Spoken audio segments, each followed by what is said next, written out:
No vídeo de hoje nós vamos falar a respeito da alopecia areata. A gente já falou da alopecia areata em outros vídeos, nós temos alguns vídeos aqui no canal, mas nesse vídeo de hoje a gente vai falar especificamente dos casos mais extensos, que a gente chama de alopecia areata total ou universal. Bom, mas antes então, lembrando rapidamente um pouquinho da alopecia areata, ela é uma alteração, um problema que gera queda de cabelo. Geralmente a pessoa tem áreas no couro cabeludo arredondadas e que o couro cabeludo fica lisinho, sem cabelo. E isso não acontece só no couro cabeludo, então pode ter queda dos pelos da barba ou de qualquer outra área do corpo.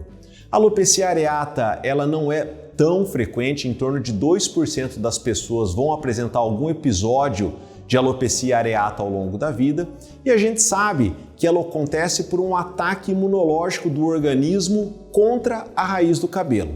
Algumas pessoas já têm uma tendência genética para o desenvolvimento da alopecia areata e provavelmente alguns gatilhos externos que a gente ainda não conhece tão bem levam ao surgimento das lesões.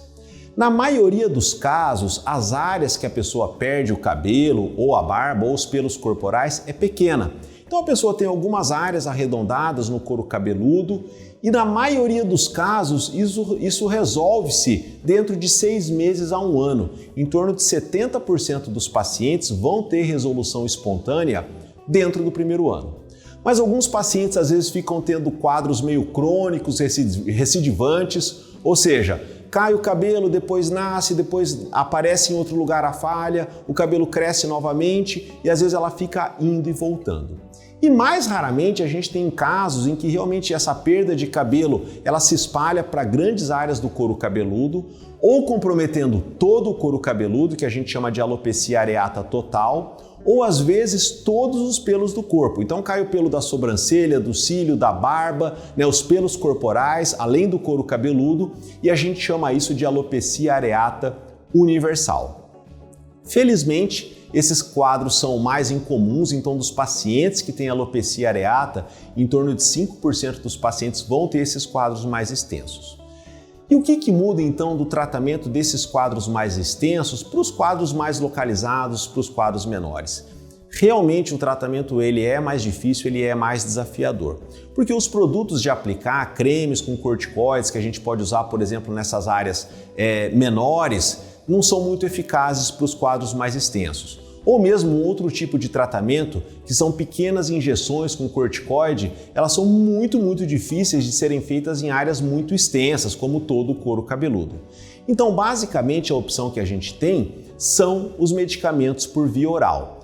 Medicamentos que são muito utilizados já na medicina para vários problemas, não só para alopecia areata, é uma classe de medicamentos chamada de corticosteroides. Eles são potentes anti-inflamatórios, eles diminuem essa inflamação na raiz do cabelo e muitas vezes o cabelo volta a crescer normalmente. Então, uma coisa vale a pena a gente salientar, que a alopecia areata, às vezes ela é extensa, ela é intensa, a pessoa às vezes perde todo o cabelo, porém ela é sempre passível de reversão, porque esse processo inflamatório dela não destrói a raiz do cabelo. A partir do momento que a gente consegue diminuir essa inflamação, o cabelo pode voltar a crescer. Isso é diferente de um outro tipo de queda de cabelo que a gente chama de alopecias cicatriciais, em que acontece um dano permanente na raiz do cabelo, e felizmente isso não acontece na areata.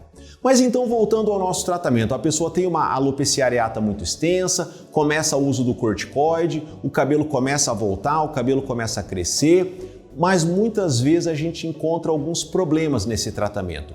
Primeiro, essa classe de medicamentos é associada com efeitos colaterais importantes.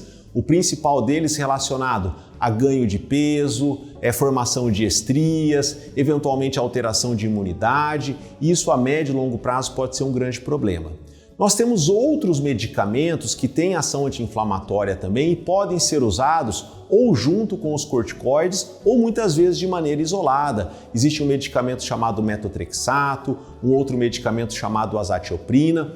Eles não têm tanto esse efeito colateral de ganho de peso, mas têm outros efeitos colaterais, no sentido de alteração de imunidade, alguns problemas muitas vezes relacionados ao fígado ou mesmo ao sangue, a produção dos glóbulos vermelhos.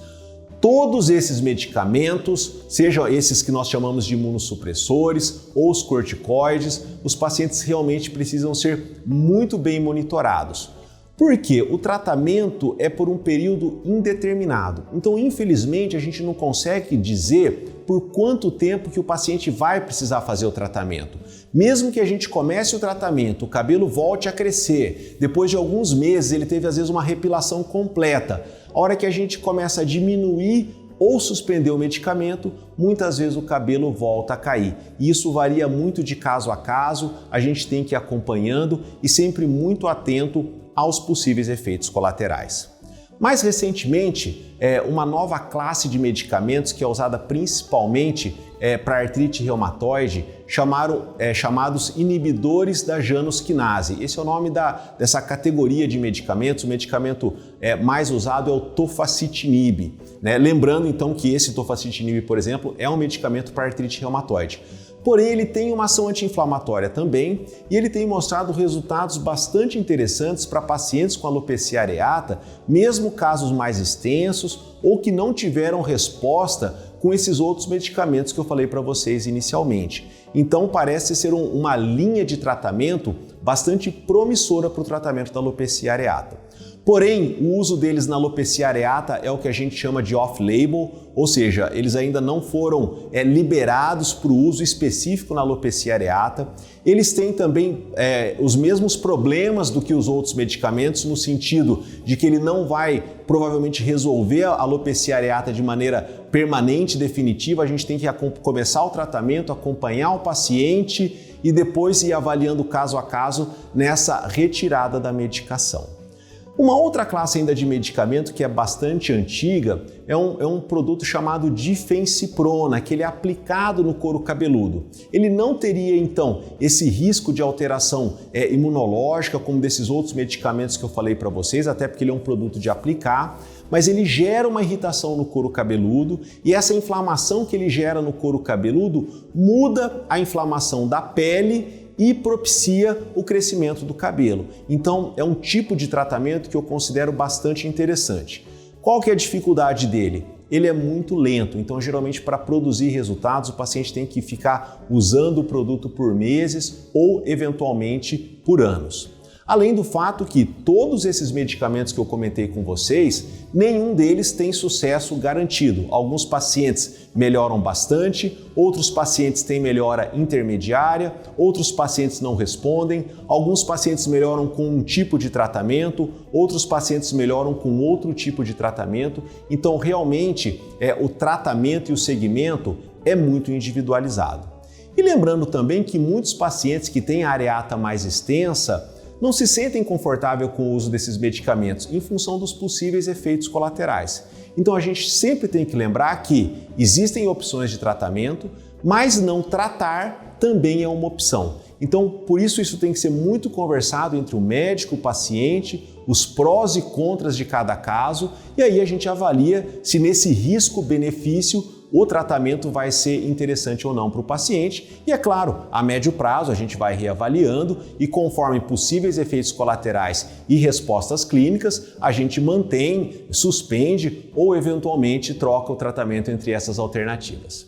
Bom, era isso, pessoal, no vídeo de hoje. Vejo vocês no próximo vídeo.